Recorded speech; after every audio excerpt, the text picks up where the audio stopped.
ৰাজ্যৰ মীন খণ্ডত নতুন সংযোজন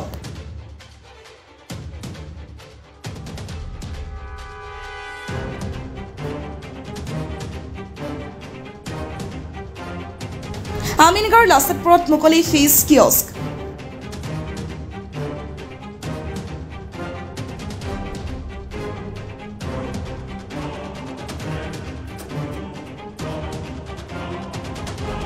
বিভিন্ন প্ৰজাতিৰ মাছৰ সৌন্দৰ্য উপভোগ কৰাৰ লগতে থলুৱা মাছৰ সোৱাদ ল'ব পাৰিব এই ফিছ কিয়স্কত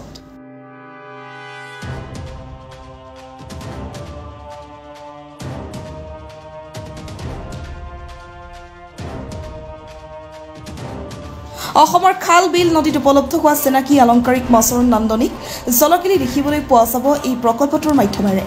হয় আমি দুটা কথা আমি সদায় কৈ আহিছো যে খোৱা মাছ আৰু চোৱা মাছ আমি সাধাৰণতে মাছ খাই ভাল পাওঁ কিন্তু আমি মাছও যে চাই ভাল পাওঁ এইটো মানে বাস্তৱত ৰূপায়ণিত কৰাৰ কাৰণে এইটো প্ৰধানমন্ত্ৰী মৎস্য সম্পদা যোজনাৰ অধীনত ফিছ কিয়স্ক এটা আমি আৰম্ভ কৰিছো ইতিমধ্যে এইটো আমাৰ তৃতীয়টো কামৰূপ জিলাৰ ভিতৰত তৃতীয়টো এনেকুৱা ফিছ কিয়স্ক ইয়াৰ জৰিয়তে আমি এইটো কথাই প্ৰতীয়মান কৰিব বিচাৰিছো যে আমি আমাৰ থলুৱা মাছখিনি খাই যিমান সোৱাদ পায় আমাৰ বিভিন্ন ব্যঞ্জন আছে এই ব্যঞ্জন আমাৰ ইয়াত উপলব্ধ হ'ব আৰু লগতে আমাৰ যিখিনি স্থানীয়ভাৱে উপলব্ধ যিবিলাক মাছ আছে আলংকাৰিক মাছ বুলি কোৱা হয় লগতে বিদেশী যিখিনি আলংকাৰিক মাছ আছে এইখিনিক একেলগে উজ্জীৱিত কৰাই সেইখিনিক যাতে ইয়াৰ পৰা যিখিনি মানুহ আহিব কাইলৈৰ পৰা ইয়াত নিশ্চয়কৈ বহুত মানুহ ইয়াত আহিব গতিকে তেওঁলোকক প্ৰথমতে মাছৰ যিটো নান্দনিক সৌন্দৰ্য এই নান্দনিক সৌন্দৰ্যটো উপভোগ কৰি তেওঁলোকে যাতে মাছ খোৱা মাছতো তেওঁলোকে গুৰুত্ব দি যি ধৰণৰ খাব বিচাৰে তেওঁলোকে ফিছ কাটলেট ফিছ পাপৰ ফিছ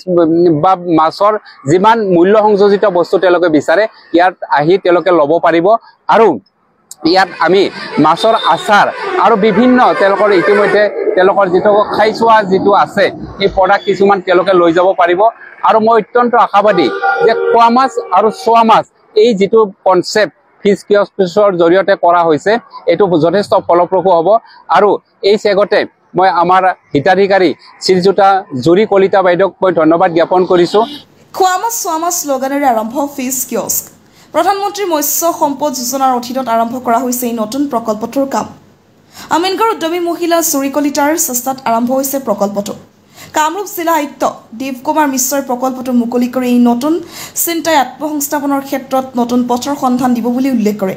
বহু লোকৰ উৎসাহ উদ্দীপনাৰে উদ্বোধন কৰা অনুষ্ঠানত কামৰূপ জিলা মীন উন্নয়ন বিষয়া ডক্টৰ সঞ্জয় শৰ্মাৰ লগতে কেইবাগৰাকী বিষয়া কৰ্মচাৰী উপস্থিত আছিল কৰিব পৰা যায় তাৰে কাৰণে চেষ্টা কৰিম এই আমাৰ মাজত ইয়াৰে যিগৰাকী আমাৰ বাইদেউ আছে তেখেত জুৰি কলিতা বাইদেউ তেখেতে গোটেইখিনি দায়িত্ব লৈছে তেওঁৰ লগত তেখেতৰ হাজবেণ্ড আৰু তেওঁৰ ল'ৰা ধ্ৰুৱ কলিতা তেওঁলোকে গোটেই তেওঁলোকৰ ঘৰটো ইয়াৰ বাসস্থানো পিছফালে আছে আৰু তেওঁলোকে ঘৰৰ সন্মুখত খুব ধুনীয়াকৈ পৰিকল্পনা কৰি এই মানে নতুন আউটলেটটো ইয়াত আৰম্ভ কৰিছে মইতো ইয়াত প্ৰচুৰ সম্ভাৱনা দেখোঁ কাৰণ এই ৰাস্তাটো এনেও আমি 4 লেন এতিয়া কিছুদিন পিছতে 4 লেন কনভাৰ্ট হ'ব ৰাস্তাটো বহল হ'ব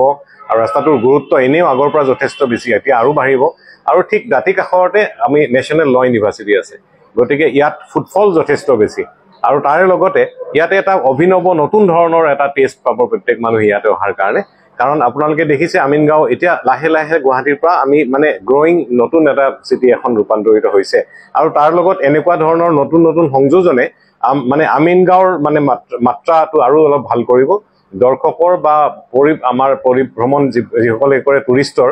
তেওঁলোকৰ দৃষ্টিত আৰু আমিনগাঁওখনক আমি অধিক ভালদৰে তুলি ধৰিব পাৰিম থলুৱা মাছৰ জনপ্ৰিয়তাটো বাঢ়িব মই চাই অলপ আগতে দেখিছোঁ ইয়াতে তেওঁলোকে কাছও ৰাখিছে আৰু যিহেতু ঠাই আছে আমি ইতিমধ্যে হাজত ছাকচেছফুল হৈছোঁ আমি বায়োফ্লক কৰি গতিকে বায়োফ্লক কিছু আমি যদি ইয়াত নতুনকৈ দিব পাৰোঁ তেতিয়াহ'লে সেই বায়োফ্লকৰ পৰা খুব 3-4 মাহতে মাছবোৰ ডাঙৰ হয় আৰু তাৰ পৰা আনি মানে যিসকল গ্ৰাহক আহিব তেওঁলোকৰ চাহিদা অনুযায়ী ইয়াতে বনাই বা তেওঁলোকক দিব পাৰিব সৰুকৈ বিক্ৰী কেন্দ্ৰ এটাও কৰিব পাৰিব আৰু নহ'লে যিয়ে মাছ যেনেকৈ বিচাৰে তেওঁলোকক বনাই মানে প্ৰিপেয়াৰ কৰি খুৱাব পৰাও এটা সুবিধা আছে এইটো ভাল লাগিছে ইমান মানুহ দেখা পালোঁ এইটো 10 বছৰমান হ'ল 10 বছৰমান হ'ল মানে মোৰ ল'ৰাই ভাবি আছিলে সেইটোত মই অলপ হেৰি দিলোঁ ইয়াতে অলপ খানা দি কৰা হৈছে ইয়াতে মাছৰ আছে আৰু পাৰিলে যদি অলপ কাপোৰ চাপোৰ এইবিলাক কৰা সেই চেষ্টা কৰিম আৰু অকল প্ৰথমতে মাছক লৈ কৰা হৈছিল এতিয়া আমি আকৌ ভৰাম বুলি ভাবি আছো news desk report the north east times